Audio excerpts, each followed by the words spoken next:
या यूट्यूब चॅनलवर आपणा सर्वांचं स्वागत आहे। आज आपण मेथीदाणा यापासून युनिक अशी एक रेसिपी तयार करत आहोत। या रेसिपीचं नाव आहे मेथीदाणा चटणी। याकरता लागणारं साहित्य मेथीदाणा, चिंच, गूळ, हळद, तिखट, धना पावडर, मीठ, मोहरी आणि जिरं। या रेसिपीकरता कुठल्याही प्रकारचा कांदा, लसूण, टोमॅटो किंवा कोथिंबीर वापरण्याची गरज नाही। आपल्या शरीराकरता अत्यंत उपयुक्त असणारी ही चटणी आहे। मेथी 4 तास भिजत घातली होती आणि तिचाच वापर आपण या चटणीकरता करणार आहोत।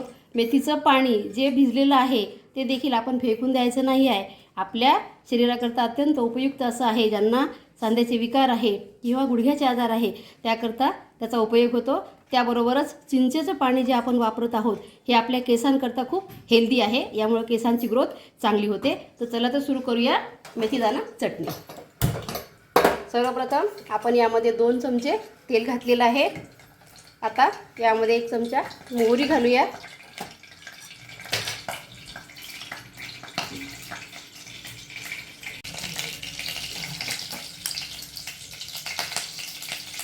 मोहरी आणि जिरं तडतडायला लागलं की यामध्येच आपल्याला 2 चमचे तिखट, 1 चमचा हळद आणि 2 चमचा धना पावडर यामध्ये टाकायचं आहे। तर हे आपण टाकून घेऊया आणि आता यामध्ये आपल्याला मेथीदाणा टाकायचा आहे।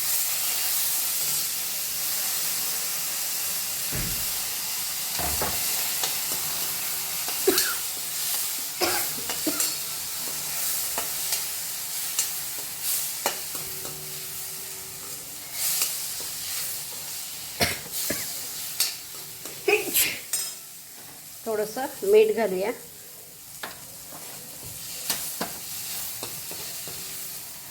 आणि यामध्ये आपल्याला गूळ ॲड करायचा आहे।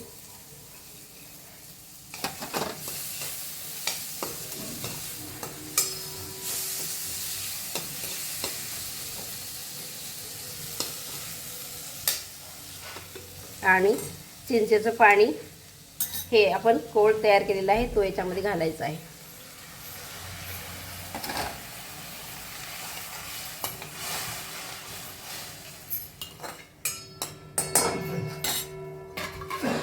आता याला 10 मिनिटं झाकण ठेवून चांगलं शिजवायचं आहे। खूप गाळ असं शिजणार नाही, परंतु मऊ होईपर्यंत ही मेथी आपल्याला शिजवायची आहे। बघूया 10 मिनिटानंतर। आपली मेथीदाणा चटणी अगदी 10 मिनिटात आणि झटपट होणारी चटणी अत्यंत चविष्ट असून आपल्या आरोग्यासाठी अत्यंत उपयुक्त आहे। जर आपल्याला माझ्या रेसिपी आवडत असतील तर माझ्या चॅनलला सबस्क्राईब करा, लाईक करा आणि शेअर करा।